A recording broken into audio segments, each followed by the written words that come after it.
Assalamualaikum warahmatullahi ta'ala wabarakatuh. Sahabat Bawaslu, bertemu kembali dengan saya Cak Qorib bersama Bawaslu Kabupaten Probolinggo. Dan kali ini saya berada di sebuah tempat yang luar biasa. Anda bisa lihat dari backgroundnya, yaitu Bawaslu Kota Malang. Dan kami sedang ada acara di sini, sahabat Bawaslu. Dan luar biasanya lagi, saya bertemu dengan Tretan TV ini, sahabat Bawaslu. Kok bisa bahasa Madura ya, Bang? Orang Madura, walaupun di Probolinggo, tapi alhamdulillah nih ketemu dengan seorang Tretan TV, Ketua Bawaslu Kabupaten Sumeneb. Luar biasa, nih kita akan banyak bincang-bincang dengan beliau tentang banyak hal lah. Ini kita akan gali informasi tentang motivasi, tentang kepemiluan, tentang pengawasan pilkada atau pemilihan orang lazim menyebutnya, yaitu kemarin di tahun 2020. Sahabat Bawaslu, yuk kita sapa dulu. Assalamualaikum warahmatullahi wabarakatuh. Waalaikumsalam warahmatullahi wabarakatuh. Dan nama kabar Tretan? Alhamdulillah saya. Ajunan saya Pak Qorib. Alhamdulillah saya juga. Saya juga. Pak Gun Genteng Ketua Bawaslu Kabupaten Probolinggo. Kak contoh Kak Sumeneb Genteng. Siap. Karena memang orang tua saya atau buyut-buyut saya itu memang dari Sumeneb. Jadi Probolinggo itu, sahabat Bawaslu, kebanyakan istilahnya itu atasan atau buyut-buyutnya itu berasal dari daerah Sumeneb, sahabat Bawaslu, sehingga logat Maduranya itu sama, termasuk dengan Tretan TV ini. Siap. Bapak Ketua Bawaslu Kabupaten Sumeneb. Siap, host atau Ketua Bawaslu Probolinggo. Saat ini jadi host. Oh, saya jadi host. Oke. Mas Doris, saya nggak tahu nama lengkapnya siapa. Ya Allah, pelanggaran besar ini. Soalnya kan orang Madura itu memang orang kan biasanya Muhammad. Pelanggaran pertama. Nah, itu ya. Itu coba pelanggaran.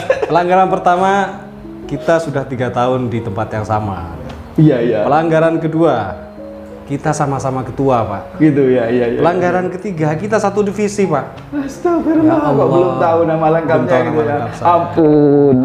Padahal kalau Fathul Qorib saya ingat satu kitab yang saya pelajari dari sejak kecil. Ya, luar biasa takrib kita fikih ya. Ya, betul. Tapi gini, saya menghargai seorang pimpinan. Jadi saya tidak boleh menyebutkan nama itu, harus perkenalkan dulu karena ini adalah sebuah studio podcast, maka kami minta kepada Pak Ketua untuk memperkenalkan diri.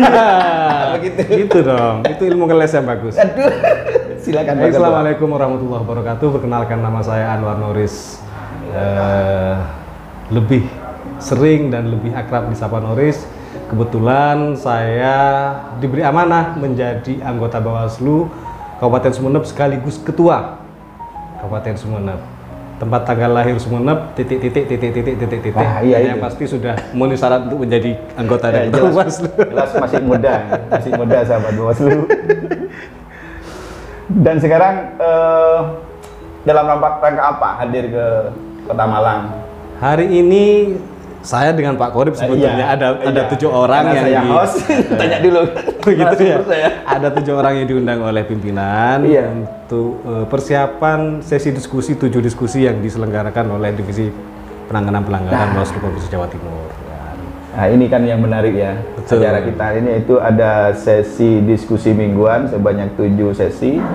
Nanti kita bincang-bincang lebih jauh ya terkait dengan ini. Ya, yang jelas kita hadir bersama dalam rangka undangan untuk mempersiapkan Betul. diskusi sebanyak 7 sesi yang sangat menarik oleh DPP itu ya. Betul. Mas Nuris apa Cak Nuris apa Kang Nuris ini enaknya ya? Enaknya wes, saya sama-sama pantas kok dipanggil Cak Pantas, Iya, Mas Pantas. Yang penting jangan dipanggil Abah ya. Kalau Abah sudah tua ya. Mengingat masih muda, saya panggil Cak Nuris saja karena saya teringat dengan seorang tokoh film action Hollywood, Bollywood ya. Cak Nuris. Seorang yang luar biasa, ahli bela diri dan juga piawai dalam menggunakan senjata. Kurang lebih sama dengan saya sebetulnya. Cak Nuris. Ya, kita sama-sama pernah juga pegang senjata. Oh, semua senjata sudah pernah saya coba. Mau coba senjatanya Oh pakai jangan. Atau pedang? Jangan. Atau ruyung? Jangan kalau itu. Kalau cuman berarti pernah menggunakan dalam bela diri ya? Saya ikut bela diri karate sejak dari kelas 1 SMP. Kan, di pondok dulu. Di Di Pondok Yang Rokoyah itu ada tempat untuk menimba ilmu bela diri, ada silat dan karate. Saya memilih karate gitu. Iya. Jadi saya aktif di Inkai itu sejak tahun 93. Inka itu semacam apa? Taekwondo? Institut Karate Do Indonesia. Oh, Itu karate. oh karate. Sama dengan Cak Nuris yang sampean sebutkan tadi. Dia juga karate? Ya, Jean-Claude Van Damme itu juga Gak karate. salah namanya Cak Nuris ya? Oke, Iya, terus? sama. Ya, itu bagian dari apa namanya kesenangan. Terus kemudian saya juga suka pendekar-pendekaran gitu, bahwa seorang laki-laki memang harus bisa untuk bela dirinya sendiri. Oke, sepenting apa bela diri? Membela diri itu kita ada sumpah karate di sana yang tidak boleh kita langgarkan, sanggup menjaga kedadian, sanggup patuh pada kejujuran, sanggup berprestasi dan lain sebagainya. Dan memang itu kita junjung tinggi. Punya ilmu bela diri itu bukan untuk nyalai orang, tapi untuk bela diri ketika kita itu diperlakukan tidak baik oleh orang-orang lebih begitu. Luar biasa. Cak Nuris sudah sampai tingkatan apa belajar bela diri? Saya lupa ya, apakah saya itu sabuk coklat atau apa itu. Coklat waktu itu. Yang kemudian, Emangnya ada apa saja tingkatan sabuk dari sabuk yang terendah itu apa? dari sabuk putih, kuning, hijau, biru, coklat, hitam. Oh, hitam terakhir ya. Hitam terakhir. Tapi hitam pun juga ada tingkatannya juga. Ada berapa fase hitam. Masih ada timbangan. Oke, selain karate, ada bela diri yang lain yang pernah dipelajari? Tidak ada, walaupun ya? abah saya juga bisa pencak silat, cuman saya kurang mengikuti beliau. Saya lebih suka di karate dan berlatihnya dengan teman-teman itu bukan Memang beda beneran, ya?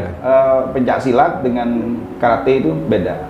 Kalau menurut saya sangat berbeda. Kalau di karate itu betul-betul keras didikannya, keras betul.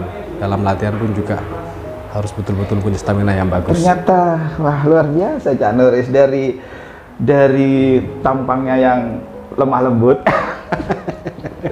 tapi ganteng, ternyata beliau sudah pernah ahli menjadi orang bela diri, berlatih bela diri sampai sabuk apa ya, lupa ya tadi. Sabuk coklat. Oh, sabuk coklat, berarti sebentar lagi sabuk hitam ya. Luar biasa, sudah banyak pengalamannya. Tetapi di samping itu Cak Nuris ini bukan hanya pandai bermain silat, senjata juga bisa, tapi juga yang menarik itu beliau itu adalah seorang, kalau nggak salah, seorang advokat ya, betul? Advokat kecil-kecilan. Ada apa-apa, ini cerita. Bagaimana pengalaman seorang advokat? Ini kan sebelum menjadi Bawaslu kan dulu saya dengar ceritanya, Cak Nuris jadi seorang advokat. Ya, jadi saya ini kan sarjana hukum. Ya. Sarjana hukum pada tahun 2015 di sela-sela kelonggaran saya. Sebelum saya menjadi anggota Panwas Kabupaten, saya ini sudah sekolah PKPA waktu itu di Unibraus ini, Malang, lulus. Jadi pas saya itu menjadi anggota Panwas, lulus kan. Dan lulus di Pradi, alhamdulillah kemudian berpraktek, tapi nggak bisa lama karena kan setelah itu ada rekrutmen, kemudian rekrutmen lagi, rekrutmen 17 masih Panwas, kemudian berlanjut ke Bawaslu. Akhirnya saya hanya beberapa kali mengikuti sidang, dan setelah itu dengan sangat berat hati karena harus fokus kepada Bawaslu, sementara masih di nonaktif lah. Gitu, di luar biasa ya. Jadi sudah sempat berpraktek menjadi seorang advokat, namun karena keberuntungan yang luar biasa bisa masuk ke dalam jajaran pimpinan Bawaslu Kabupaten, dan dengan sangat terpaksa menanggalkan profesi itu sementara waktu ya. Tapi tentunya memang profesi oke lah ditanggalkan, tapi masyarakat yang datang untuk sekedar minta saran atau konsultasi kan tidak masalah. Ya, masih tetap berjalan. Kalau ada masyarakat yang butuh sedikit-sedikit tentang karena orang hukum itu memang tempatnya berkonsultasi hukum bagi masyarakat. Kadang-kadang masyarakat desa sangat membutuhkan itu, walaupun tanpa berpraktek sudah harus cuti. Sudah tidak berpraktek, kalau cuman diskusi tentang ilmu hukum, tentang hukum tata negara, hukum negara. Pengalaman luar biasa, bela diri, menjadi seorang advokat, dan sekarang menjadi pimpinan Bawaslu Kabupaten Sumeneb dan menjadi ketua. Sekarang saya tanya tentang kemarin kan melaksanakan di tahun 2020 kalau nggak salah melaksanakan pengawasan pemilihan atau pilkada di Kabupaten Sumeneb. Ya, betul. Sementara Cak Nuris di samping sebagai ketua juga merangkap sebagai koordinator penanganan pelanggaran. Gimana liku-likunya ini kemarin waktu pilkada kan pandemi ya? Pandemi. Nah, itu gimana liku, ada cerita-cerita yang menarik nggak yang perlu kita sampaikan kepada sahabat Bawaslu? Sumeneb itu memang menarik. 4 kabupaten yang ada di Madura, Sumeneb itu kan adalah kabupaten yang paling timur, tapi dengan wilayah kekuasaan yang paling luas. Kita punya 7 kecamatan kepulauan, ada 20 kecamatan di daratan, dan tantangannya juga cukup besar bagi kami penyelenggara, apalagi kami di pengawas. Saya bukan hanya tahun 2020 sebetulnya yang berkesan. Jadi sejak 2015, 2018, 19 ketika pemilu itu banyak hal yang menjadi perhatian pokok bagi saya khususnya di Kabupaten Sumeneb. Dapat dibayangkan Cak Korib, kita anggota Bawaslu yang 5 orang ini harus menangani 27 kecamatan yang 7-nya ada di kepulauan. Dan harus setiap pulau tadi dari 7 itu harus melewati lautan ya. Ya, jadi menyeberang laut itu ada yang sampai 13 jam. Innalillahi ya Allah. Iya, ada yang 13 jam. Jadi sebetulnya ada kecamatan yang kalau mereka itu ditarik ke Kalimantan, mungkin mereka lebih dekat dengan Kalimantan. Ada yang lebih dekat dengan Sulawesi, kan, dengan Bali dan lain sebagainya. Ini tantangan tersendiri bagi kita karena di kepulauan itu juga terbatas SDM-nya terbatas. Jadi ketika rekrutmen kita itu harus bekerja keras betul, bagaimana meyakinkan masyarakat untuk ikut bersama kami mengawasi pemilu ataupun pilkada. Kemudian yang kedua, di sini juga ada kendala listrik tidak 24 jam di beberapa kecamatan itu, kecamatan kepulauan. Kemudian yang ketiga, akses internet dan akses handphone itu telepon seluler itu juga sangat terbatas. Nah, ini yang kemudian menjadi kendala-kendala yang setiap tahun selalu kami keluh kesahkan, kan kami sampaikan kepada pimpinan bahwa tidak mudah menjadi pengawas pemilu di sebuah kabupaten yang ada daerah kepulauannya. Daerah kepulauan yang harus melintasi laut tadi. Betul. Dan yang lebih kami juga menjadikan ini sebagai tantangan, ada satu pengawas desa yang harus mengawasi satu desa, tetapi desa itu terbagi menjadi 3 pulau. Satu pulau ke pulau yang lain itu harus tempuh dengan jarak 3 jam. Bagaimana? Sementara di amanah undang-undang disebutkan bahwa pengawas desa itu hanya satu desa yang bertempat di desa tersebut, kan tidak ada bantuannya kecuali pengawas TPS nantinya. Betul. Waduh, berbeda seharusnya penanganannya. Kalau menurut pendapat saya, satu kepulauan itu bisa satu desa nih maksud ya. Seharusnya. Sebenarnya satu desa di sini di Sumeneb itu ada beberapa kepulauan dan hanya ada satu pengawasnya. Betul. Sahabat Bawaslu, ini luar biasa. Kami mungkin sahabat Bawaslu juga tidak mengetahui hal ini, betapa luar biasanya pengawasan di Kabupaten Sumeneb yang ada 7 kepulauan yang setiap kepulauan itu harus melintasi laut. Ini tidak gampang. Ya, nanti sahabat Bawaslu bisa komentar ya terkait dengan hal ini, bagaimana ini. Ternyata tidak sama dengan kabupaten yang lain ya. Tidak sama. Bawaslu Kabupaten Probolinggo saja tidak seperti, walaupun di pegunungan sih masih tidak melewati. Ada satu, yaitu Gili Ketapang. Cuman cuman satu itu saja bisa masih kita ini lewati. Dan bisa liburan juga ke sana. Ya, bisa liburan. Tapi, nah terkait dengan liburan nih, Sumeneb bagaimana ini kepulauan-kepulauannya nanti ya? Tentang tadi, tantangan tadi oke ya. Kemudian hal yang menarik lainnya terkait dengan kepemiluan ke pilkada di 2020. Ketika berbicara soal Madura, semua orang kadang beranggapan sama, menilai sama bahwa antara kabupaten yang satu dengan yang lainnya itu punya tradisi yang sama. Kalau kita lihat di MK, kalau kita lihat kemudian yang rame-rame itu menyebut Madura. Padahal Madura itu ya adalah Pulau Madura, ada 4 kabupaten. Dan ini yang sering jadi salah kaprah kemudian, bahwa Sumeneb pun juga diikut-ikutan tempat yang dalam tanda kutip zona merah gitu kan. Padahal itu tidak betul. Padahal belum tentu. Tidak pernah. Bahkan tidak benar. Nah, inilah yang kemudian ingin saya sampaikan pesan dari kabupaten paling timur dari Pulau Madura bahwa Sumeneb relatif masih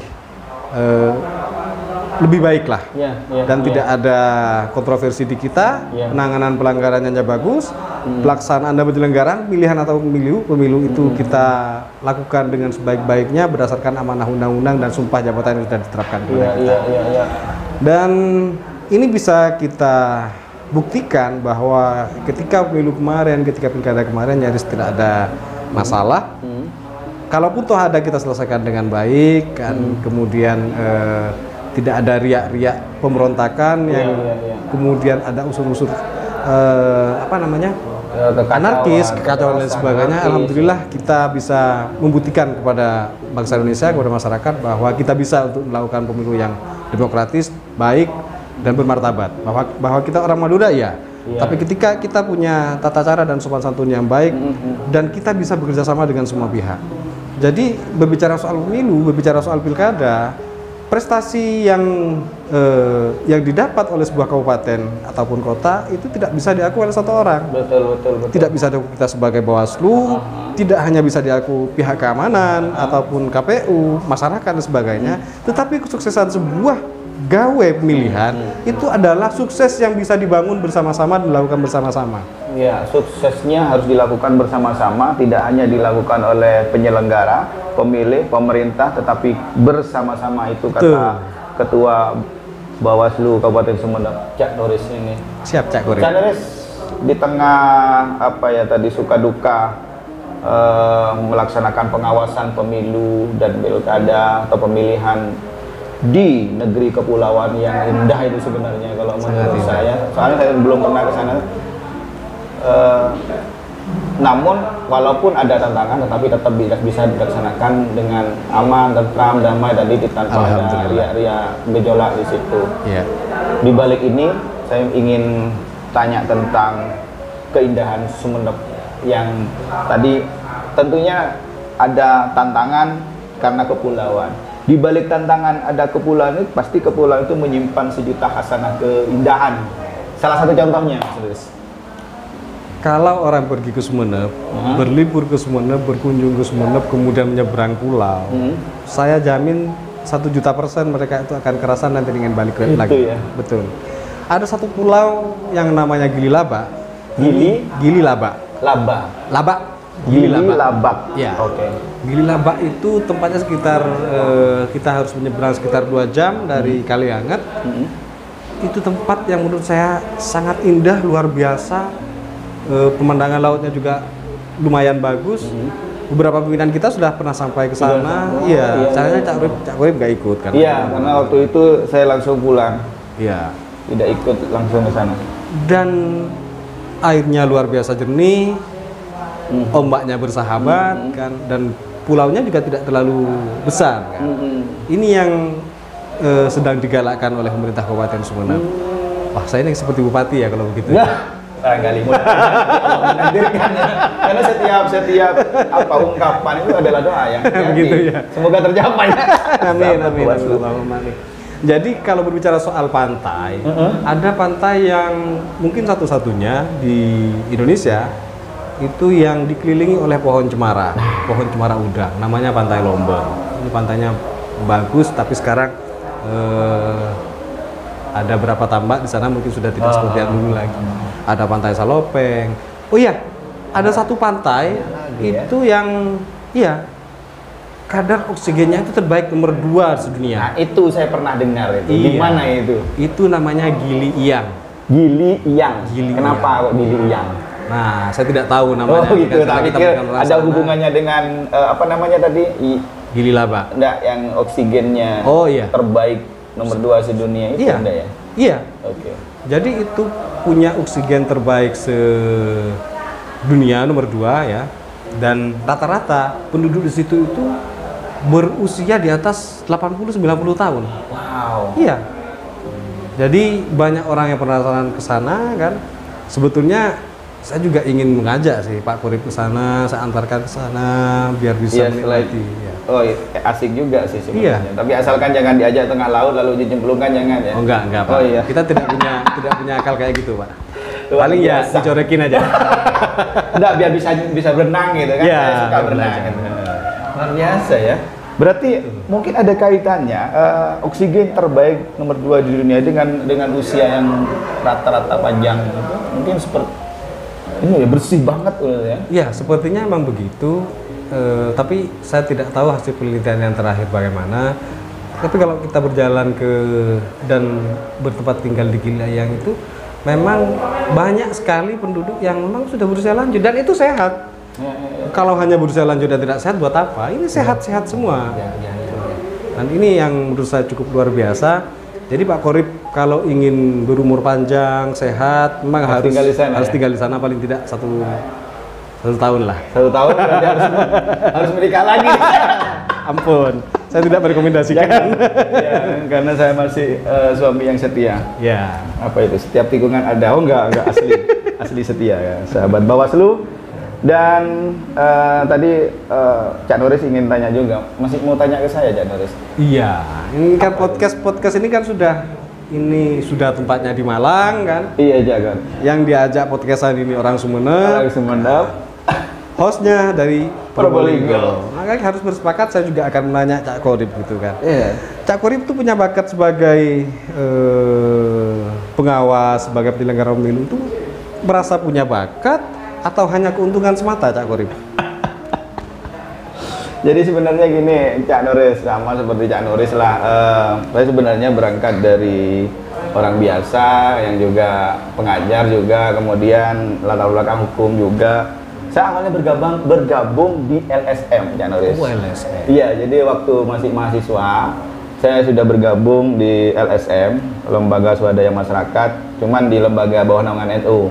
Lembaga Ekonomi YKBI Mina dulu. Nah dari situ saya ditempa, terus diperkenalkan dengan pemberdayaan masyarakat dan akhirnya kemudian lambat laun saya kok tertarik dengan pemberdayaan masyarakat. Jadi bergabung dengan program pengembangan kecamatan, BPK, terus program pengusaha mikro. Itu dulu dari sejak tahun 97 lah.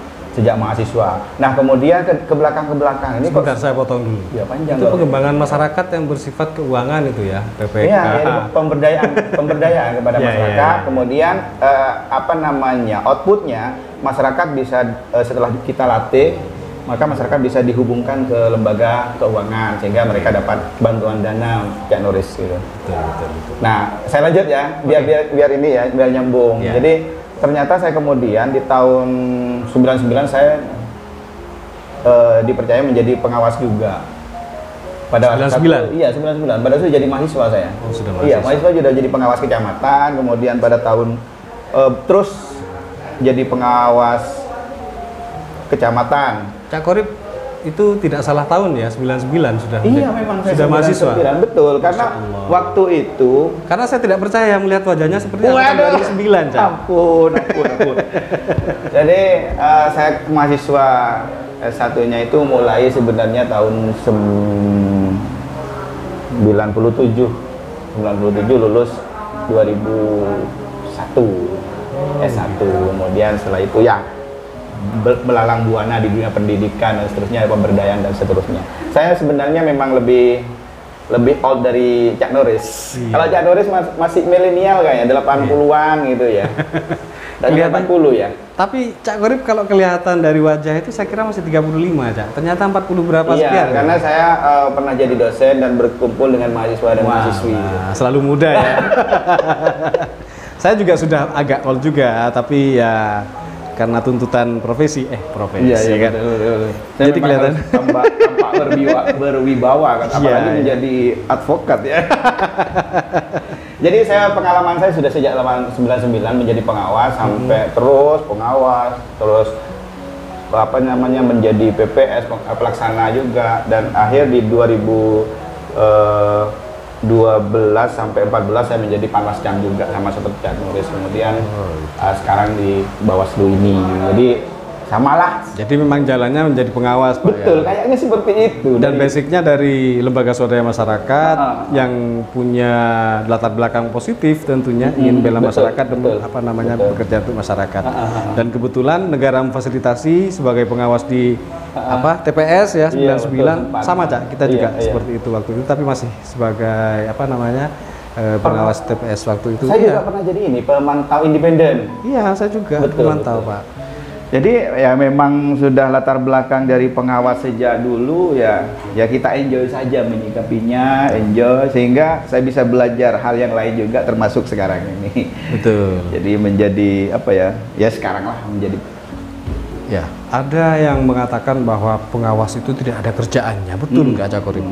Kalau menurut saya enggak. Jadi salah, anggapan itu sangat salah, apalagi sudah ditopang dengan amanah undang-undang nomor 7 2017 pasca pemilu itu banyak pekerjaan, minimal setidak-tidaknya ada 4, yaitu merawat arsip, kemudian yang kedua mengevaluasi, yang ketiga melakukan pengawasan pemutahiran data pemilih berkelanjutan yang dilakukan oleh KPU, yang keempat adalah terus melakukan sosialisasi dalam rangka meningkatkan pengembangan pengawasan partisipatif sahabat Bawaslu. Jadi ini aja. Ini kalau dikerjakan nggak ada waktu kayaknya, setiap minggunya mesti minimal 3 kali setiap minggu kita bekerja itu ya. Betul. Dan sebagai pengawas kita juga harus paham tentang undang-undang, kan undang-undang 7, undang-undang 10. Kemudian PKPU juga wajib hafal. Betul. Tapi ada satu lagi yang mungkin tidak begitu dihafal, diketahui oleh saudara kita, itu kan bahwa kita juga harus tahu tentang peraturan Bawaslu atau Perbawaslu. Iya, betul sekali. Jadi kalau ada yang mengatakan mandang miring terhadap pengawas, itu menurut saya sangat salah kaprah ya, Cak Arif. Sangat salah kaprah. Bahkan kita dalam masa-masa pengawasan, dalam tahapan-tahapan pemilu pilkada, nyaris tidak pulang ke rumah. Iya. Nyaris tidak pulang ke rumah. Kalau di kamar saya tuh, di kantor saya sudah tersedia bantal, Cak. Sudah bantal. Baju-baju juga disiapin di situ. Ya? Iya. Tas pun juga ada 2 tas, 1 tas kotor, 1 tas bersih. Terus. Jadi bolak-balik ya. Yang tas kotor itu kita masukkan ke laundry, yang tas bersih itu kita masukkan lagi ke mobil. Begitu, Pak ya. Luar biasa sampai nggak bisa pulang ya, nggak juga sih ya. Ya kalau mungkin Cak Nuris iya, karena di situ ada kepulauan-kepulauan ya. Sahabat Bawaslu, luar biasa perbincangan yang sangat menarik dan insya Allah memberikan semangat bagi kita semua. Apa yang kita sampaikan di sini adalah semuanya adalah pesan dan informasi bagi kita dan bagi sahabat Bawaslu untuk mengetahui lebih dalam tentang Bawaslu pasca pemilu terutama, dan juga bagaimana nanti pengawasan pemilu dan pilkada yang serentak di 2024 ini menjadi menjadi lebih paham sahabat Bawaslu ketika sahabat Bawaslu mendengarkan bincang-bincang kami, bukan hanya pada saat ini juga tetapi pada podcast-podcast sebelumnya. Dan sahabat Bawaslu bisa diketahui bahwa Bawaslu se-Jawa Timur telah banyak melakukan pengembangan penguasaan partisipatif dengan bersosialisasi, salah satunya dengan adanya podcast ini. Sahabat Bawaslu, saya ingin minta, biasa saya kalau di akhir acara saya minta closing statement dari para narasumber saya, dan kepada Cak Nuris saya minta pesan-pesan atau closing statement kepada sahabat Bawaslu, semoga menjadi motivasi apapun itu. Silahkan, Cak. Baik, terima kasih Cak Korib. Negara kita itu sudah berupaya untuk mengelola negara ini dengan baik, karena dimulai dari sistem pemilihan kepala daerah, kepala negara, legislatif dan lain sebagainya, dan itu dalam frame undang-undang.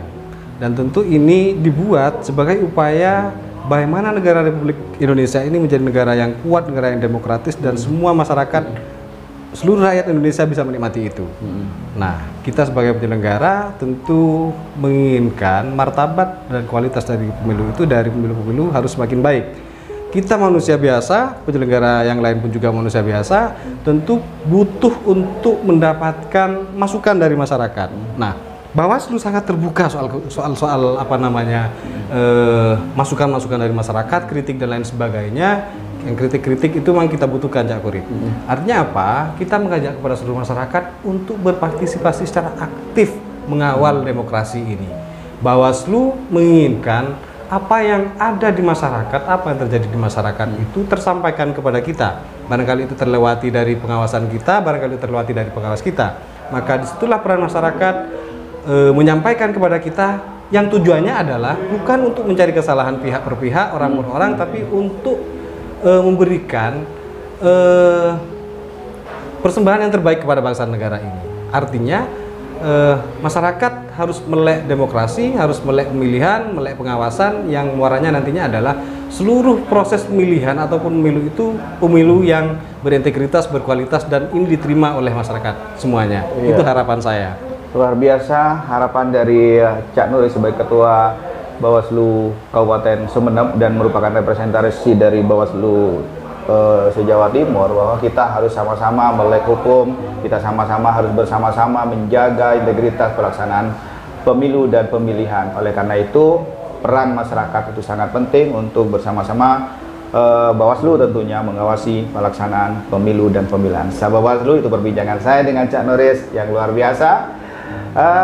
Walaupun di tempat yang lain atau mungkin di Bawaslu Kota Malang, dan alhamdulillah kami sudah izin. Kita membaca tempat ini ya. Iya, sudah izin tadi kepada beliau ya. Dan inilah persembahan kami sahabat Bawaslu. Terima kasih. Saya Cak Korib bersama Anwar Noris, Cak Noris, dan Anwar Cak Korib. Ya. Iya, luar biasa. Bersama dengan Cak Noris atau Anwar Noris, sarjana hukum, magister hukum ya. Sudah, jangan disebutkan lagi. Ya. Oke. Sampai ketemu kembali pada podcast yang lainnya. Wassalamualaikum warahmatullahi taala wabarakatuh. Waalaikumsalam. Terima kasih, Cak. Siap. Kita gini ya tosnya.